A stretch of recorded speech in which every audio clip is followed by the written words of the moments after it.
Vou falar um pouquinho, primeiramente, vamos falar de suporte. O que são suportes, pessoal? São níveis de preço em que a força vendedora ao longo do tempo não teve força para romper em movimento de baixa.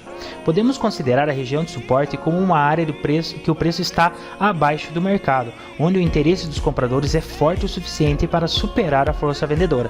Então o que acontece? Esse número de força que a gente diz aqui é onde a gente vai criar essa linha de suporte. Por quê? Porque o mercado pode estar caindo há muito tempo e a parte compradora está vindo com tudo, até que a gente consegue criar uma, provavelmente o sistema cria uma média e eles voltam a subir, Porém, como esse número é de força, ele tende a tentar romper esse número. A parte vendedora está com muita força, mas aqui novamente vem a parte compradora e vem com tudo para não deixar o preço cair ainda mais. Então quando a gente cria, agora a gente vai falar o porquê criar o suporte. Quando a gente cria esse suporte, a gente encontra um número de resistência no tempo gráfico. Depois eu explico isso aí. Então o que acontece? Quando ele vai bater aqui, a gente vai operar sempre contra. Então se ele está vindo, a gente criou a resistência aqui, a gente sabe que tem um número de força, ele bateu na linha, o que a gente faz? A gente entra comprando. Então na baixa a gente entra comprando e na alta a gente entra vendendo.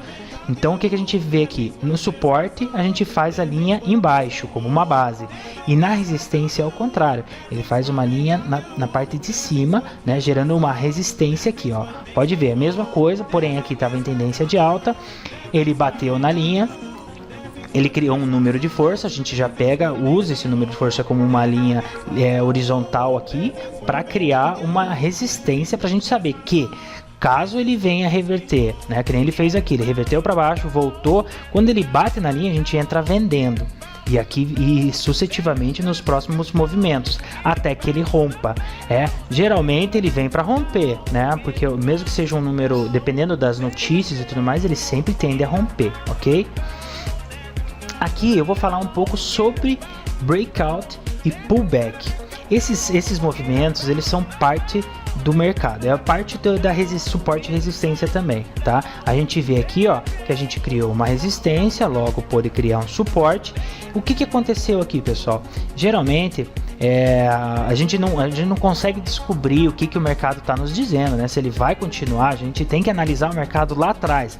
Então com essas linhas a gente já consegue dar com essas linhas a gente não precisa avaliar tão bem o mercado lá atrás, a gente avalia já no mais presente ali, no dia pelo menos vigente que a gente está operando, ainda mais para nós que somos day trade. Então o que acontece? Quando a gente chega aqui, a gente vê um movimento de breakout, o que a gente acredita? Que ele vai dar um pullback, que é o movimento contrário já. O pullback ele tende a voltar para o nosso canal. Então a gente criou a resistência aqui, a gente, vamos dizer assim, a gente vai operar aqui com uma compra, aqui com uma venda, aqui com uma compra. Porém, quando a gente tentou aqui operar para venda, ele rompeu.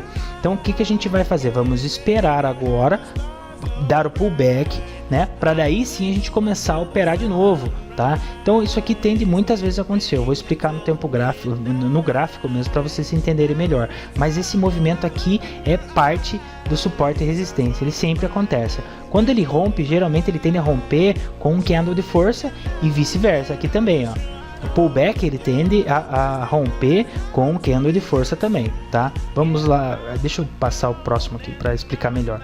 Pessoal, esse aqui eu já falei no último vídeo. Qualquer coisa dá uma olhada aí, vai no nosso canal, eu tô falando sobre a teoria de Down, que é a base do price action.